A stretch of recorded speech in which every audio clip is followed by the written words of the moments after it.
All, welcome to my channel. मी मयुरी तुमचं सगळ्यांचं स्वागत करते। तर आजचा हा व्लॉग आहे अक्षय तृतीयेनिमित्त आणि अक्षय तृतीया कशी साजरी करण्यात आली याबद्दलचा हा व्लॉग आहे, तर शेवटपर्यंत नक्की बघा।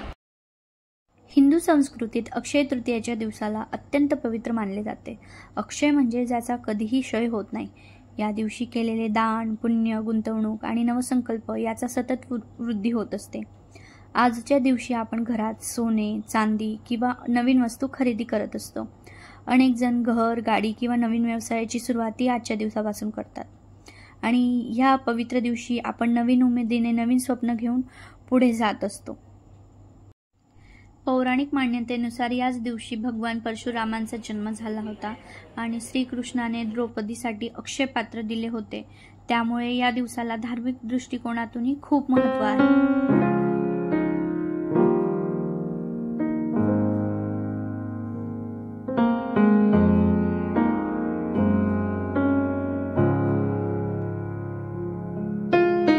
अक्षय तृतीयेच्या दिवशी जे आपण आता घागर बघतोय ही अशी भरायची असते। ही पितृपूजनासाठी आपण इथे मांडलेली आहे। यात पाणी टाकून, अक्षता टाकून, फूल टाकून याची पूजा केली जाते आणि तसेच आपल्याला पितरांना नैवेद्य बनवून त्याचा आपल्याला नैवेद्य आपण पितरांना दाखवत असतो आणि त्याची पूजा करण्यात येत असते। इथे आता नैवेद्य दाखवला आहे पितरांसाठी। इथे माझे पप्पा आता जे पितरांसाठी जे नैवेद्य आहे त्याची पूजा करताय आणि त्यानंतर पूजा झाल्यानंतर आखारी टाकून त्यात घासही टाकायचा असतो।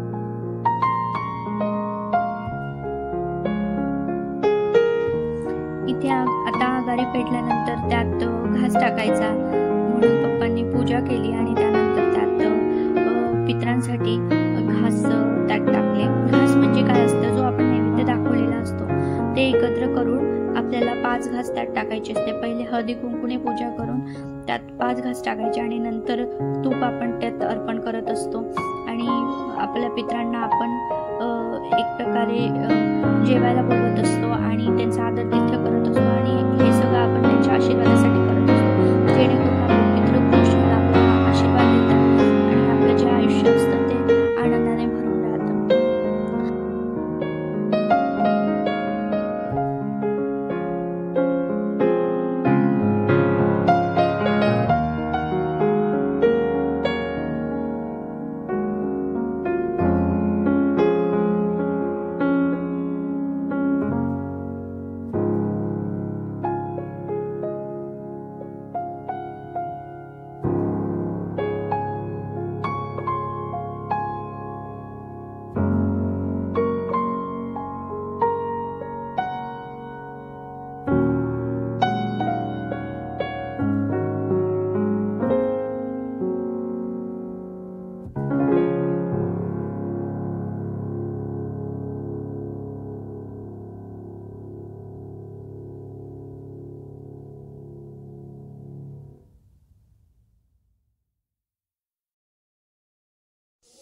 अक्षय तृतीया म्हणजेच आखाजी आणि ह्या सणाला स्पेशली झोका बांधून मस्त झोका खेळत असतात। माहेरवाशिणी ज्या असतात त्या झोका खेळतात, लहान मुलं मुली सगळे त्याचा आनंद लुटत असतात।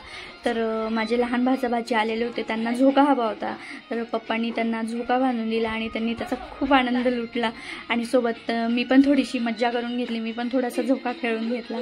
एक वेगळाच आनंद असतो आणि बॅकग्राऊंडला मस्त थोडे ते जे खानदेशी गाणे आहेत झोका खेळतानाचे, आखाजीचे, ते गाणे लावले होते।